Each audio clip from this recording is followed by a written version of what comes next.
몇 년 전 자연스레 연락이 끊긴 친구가 있습니다. 그런데 얼마 전 우연치 않게 그와 연락이 닿았고 한번 보자는 이야기가 나왔습니다. 얼떨결에 호응했지만 뭔가 모르게 마음이 편치는 않습니다. 친구와 자주 연락하던 때를 돌이켜보면 관계가 나쁘지도 또 서로에게 문제가 있지도 않았는데 그런데 말이죠. 이 마음 무엇일까요? 네, 이런 질문입니다. 이런 경험들은 한 번쯤 있을 것 같아요. 그죠? 네. 길디님은 있었나요?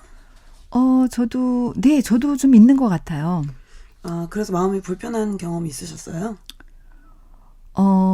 그냥 자연스럽게 어떻게 되긴 했는데요. 글쎄 모르겠어요. 이사를 가거나 뭐 이래서 처음에 연락을 자주 하다가 점점 또 각자 생활이 또 그 범위가 달라지다 보니까 또 각자 생활에 충실하다 보니까 좀 멀어지게 되더라고요. 그래서 연락이 결국은 끊기다가 또 얼마 후에 또 몇 년 후에 또 다시 연락이 된 그런 친구도 있어요. 네.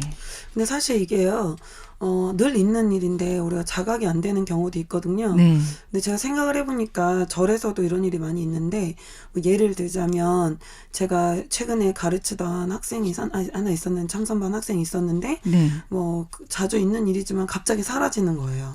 갑자기 뭐 항상 오던 친구가 네. 안 온다든가, 뭐 연락이 갑자기 잘 안 된다든가, 그러면 우리 이제 첫 번째 반응은 내가 뭘 서운하게 했나? 이런 생각이 들 수 있죠. 그렇죠. 그럴 수 있습니다. 근데, 영화스님이 저희 이제 스승님이 미국에 계신데, 가르치시길 그런 생각에 이렇게 휩쓸려 가지 않아야 된다라는 걸 많이 배웠고, 네. 또 이제 늘 참선과 연부를 생활 속에서 하잖아요. 저는 네. 출가를 하고 나서. 네.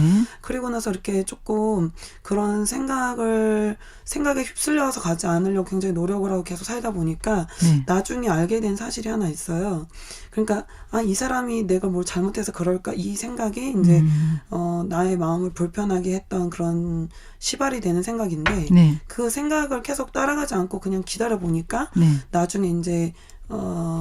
나중에 이제 다시 잘 알아보니까 뭐 그 사람만의 문제가 있다든가 오해가 있었다든가 네네. 아니면 뭐 그 사람 뭐 갑자기 직장에서 무슨 일이 터졌다든가 네. 꼭 나에 대한 문제가 아니더라고요. 네. 그리고 나에 대한 문제가 있다 하더라도 네. 제가 어떻게 반응하냐에 따라서 상대방이 다르게 반응을 할 수 있다라는 걸 알게 됐어요. 네. 그래서 이런 마음이 불편할 때 그 불편한 마음이 어떤 첫 생각에서 비롯되는지 잘 관찰을 해봐야 될 것 같습니다. 네, 첫 생각을 잘 관찰해야 된다고 말씀하셨는데요. 네네. 네, 이 질문에서 보면은 친구와 연락이 끊겼다가 오랜만에 연락이 된 그런 상황이잖아요. 네네네. 그래서 오랜만이라서 반갑기도 하지만 또 그동안에 공백 기간이 있으니까 네네. 그 어색함이 좀 있지 않았겠어요? 그럴 수 그런 게 있겠네요. 그런 어색함이 또 불편함을 느끼게 할 수도 있는 것 같고요. 그래서 조금 뭔가 주저하는 그런 느낌을 받았거든요. 또 이 질문에서 질문자가 어떤 생각을 갖고 있는지 또 이런 건 어떻게 생각이 드시나요? 근데 내가 그렇게 생각한다면 상대방도 그렇게 느끼지 않을까요? 그렇겠죠? 그런 누군가는 먼저 좀 그 어색함을 좀 먼저 풀어서. 풀어야겠죠. 네. 예. 그 제가 사실은 그 보산사에 있으면서 어떤 분이 계셨는데 나는 전혀 그냥 내 할 도리를 하려고 열심히 노력을 했는데 네. 상대방이 계속 오해를 하는 거예요. 아무 이유 없이. 네. 누가 봐도 다 오해한다고 그걸 알고 있어요. 네네. 근데 그 사람의 마음을 네. 돌릴 수는 없어요. 네. 왜냐하면 내가 내 생각을 자유자재로 할 수가 없는데 어떻게 다른 사람의 생각까지 내가 뭐 마음대로 할 수는 없잖아요. 네. 그 사람이 계속 오해가 생긴다고 해도 그냥 어쩔 수 없는 거예요. 네. 근데 그 상태로 계속 있다 보니 같은 절에 계속 부닥치니까 되게 불편하잖아요. 부담되죠. 근데 이제 네. 저도 그래서 이제 노력을 하다가 네. 포기를 하고 그냥 제 할 일에 충실하고 이렇게 살았는데 네. 오랜만에 만난 거예요. 오랜만에 네. 만났는데 어떠셨어요? 저도 그러니까 웬만하면 안 부닥치려고 아무 말 안 하죠. 네. 근데 어떤 분 다른 분하고 이제 통화를 하니까 네. 먼저 칭찬을 좀 해봐, 네가. 네. 아, 그것도 중요한 요소가 네. 되겠는데요. 근데 이제 물론 이거는 케이스마다 다 틀리겠죠. 네. 그렇게 뭐 칭찬을 했는데 또 안 좋게 반응할 수도 있잖아요. 그 사람 네. 오해를 하고 있으면. 근데 네네. 어쩔 때는 그런 내가 오해받을 수 있는 거를 감수하고도 먼저 내가 이렇게 마음을 열고 네. 노력을 할 필요가 있는 것 같습니다. 네. 네. 근데 그거는 네. 각 상황에 따라 항상 다르기 때문에 그래서 이 명상을 하고 수행을 하는 게 중요하죠. 왜냐하면 그렇게 해야 그 각 상황에 따라서 상대방의 그 상황이나 그 상대방의 마음 상태를 더 잘 알 수 있고 어떻게 하면 이런 상황을 잘 대처할 수 있을지 지혜롭게 그렇게 풀 수가 있는 거죠. 네, 그렇군요. 칭찬도 뭐 무조건 할 수 있는 건 아니고 그렇죠. 그야말로 이제 마음을 열고 다가가는 것이 먼저일 것 같다는 말씀이십니다. 네네. 그리고 상황에 맞게 또 칭찬도 할 수도 있는 거고 또 그렇죠. 여러 가지 또 지혜로운 또 그런 표현들이 나오지 않을까 싶습니다. 그렇습니다. 네. 그래서 사실 이런 질문들이 대답하기가 어려운 게요. 네. 이게 이제 어떤 일반적인 질문인데 네. 사실은 그래서 저는 라디오 듣는 시청자분들이 적극적으로 게시판에 질문을 올렸으면 좋겠어요. 왜냐하면 네. 구체적인 질문에 구체적인 답을 할 수가 있거든요. 네. 왜냐하면 아까 말했지만 어떤 경우에는 칭찬을 하지 않고 네. 그냥 방치하는 게 더 그 사람한테 더 좋을 수 있거든요. 아, 네, 그럴 수도 있겠네요. 네, 왜냐하면 이미 방어적인 태도를 갖고 있으면 말을 붙일수록 더 피해 망상을 갖고 있다든가 네. 아니면 더 싫어한다든가 이럴 수 네. 있습니다. 네네. 자기 스스로 번뇌가 많을 수가 있거든요. 네네. 그렇기 때문에 우리가 수행을 해서 우리 먼저 스스로가 마음이 편해져야 상대방을 도울 수가 있는 거죠. 네. 그러니까 이렇게까지 생각해 볼 수 있겠네요. 그러니까 헤어질 때 자연스럽게 연락이 끊어질 수도 있는데요. 연락이 뜸해지기 시작하는 그 즈음에 뭔가 감정에 미묘한 변화가 있지 않았을까라도 생각할 수 있겠는데요. 그야말로 뭔가 서로에게 섭섭함을 느꼈다든지 또 뭐 어떤 불편함을 느꼈다든지 뭐 이런 감정들이 점점점 멀어지게 할 수 있는 상황도 되지 않았을까. 근데 그거는 이런 것도 생각해 볼 수 있겠는데요. 그거는 자기 자신만 알겠죠. 네, 그렇죠.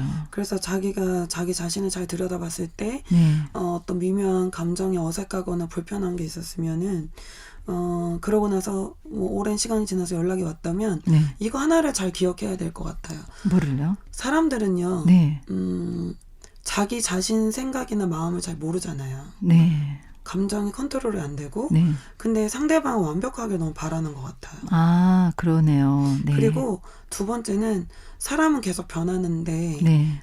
시간이 흘러서 그 사람이 변할 수도 있는데, 예전에 알고 있던 그 사람을 그냥 그대로 기억을 하고, 그냥 기억하고 있는 그 사람을 그 존재로 내가 믿기 때문에, 네. 그거에 따라서 반응을 하는 거죠. 그냥 있는 그대로 액면가로 하면 되는데 네. 우리가 그러기가 어렵죠. 그거는 지혜가 부족해서 그렇습니다. 네, 그렇군요. 네. 결국은 지혜 부족에서 나오는 거네요. 근데 사실 잘 생각해 보면 네네. 이게 가장 부부 관계에서 문제가 크죠. 네, 가장 네. 가까이 있으면서 가장 또 실망을 많이 할 수 있는 네네. 그런 관계죠. 부부와 아니면 부모 자식 간에 네. 이미 시간이 지나서 사람은 계속 변하고 있는데 네. 어떤 예전에 큰 사건 하나로 그 사람을 그런 사람이라고 믿어버리는 거죠. 네. 그런 거 없나요 혹시? 예를 들어서 애들은 이미 20대나 30대가 됐는데 네. 부모님 마음속에는 아직 아이가 10살로 보인다라든가 네. 그러면은 그런 그럴 수 있어요. 예, 네. 마음으로 그 사람을 대하면 그 상대방은 굉장히 힘들 겁니다. 네, 그렇습니다. 네, 우리가 보통 80대에 계신 노 부모님께서 60대에 뭐 아들, 딸을 보고 정말 뭐 길 조심해라, 차 조심해라, 막 이렇게 말씀하시는 뭐 그런 심하네요. 네. 그런 또 같은 맥락이 아닐까라는 생각을 네, 해봅니다. 그렇습니다. 네. 네, 사연자의 이야기를 들어보면요. 자주 연락할 때는 괜찮았는데 또 만남이 뜸한 뒤에 다시 연락이 돼서 만나는 것 자체가 부담이 된다는 또 얘기를 했잖아요. 네네네. 이거에 대해서 또 어떻게 생각을 하시는지 만나야 될까요? 말아야 될까요? 고민을 하는가 봐요. 아, 그래요? 그렇죠? 근데 그거는 자기가 알아서 해야 되는 문제인 것 같은데. 네. 알아서, 네. 그거는 네. 뭐 너무 부담돼서 너무 힘들다 그러면은 그러면 만남을 다음에 좀 만나자고 미루고 해야겠죠. 네. 네. 네. 그렇게 상대방의 상황이라든가 나의 상황이나 여러 가지 또 상황을 봐서 생각을 해야 될 문제인 것 같네요. 네, 근데 저는 아무래도 출가를 하고 나서 네. 죄송합니다.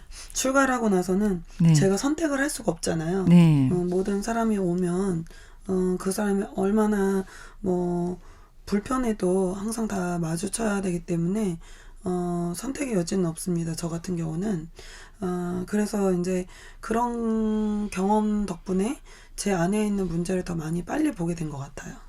네, 그렇습니다. 네, 친구와 친하게 지낼 당시에는 괜찮다고 참 좋은 사람이다 서로 이렇게 생각을 했는데 그 이면을 알지 못하는 문제가 또 있지 않았을까라는 것도 한번 생각을 해보게 됐는데요. 네. 네, 이거에 대해서는 어떻게 생각을 하시는지요? 뭐 기리님이 생각하기에 본인도 문제가 있지 않을까요? 저도 문제가 있고 그럼 모든 사람이 문제가 있으니까 네, 네. 당연히 그럴 수 있다고 생각합니다. 근데 네. 중요한 거는 네. 그 친구가 무슨 나하고 문제가 있을까가 중요한 게 아니라 왜 내가 불편할까를 더 많이 들여다보는 것이 좋을 것 같습니다.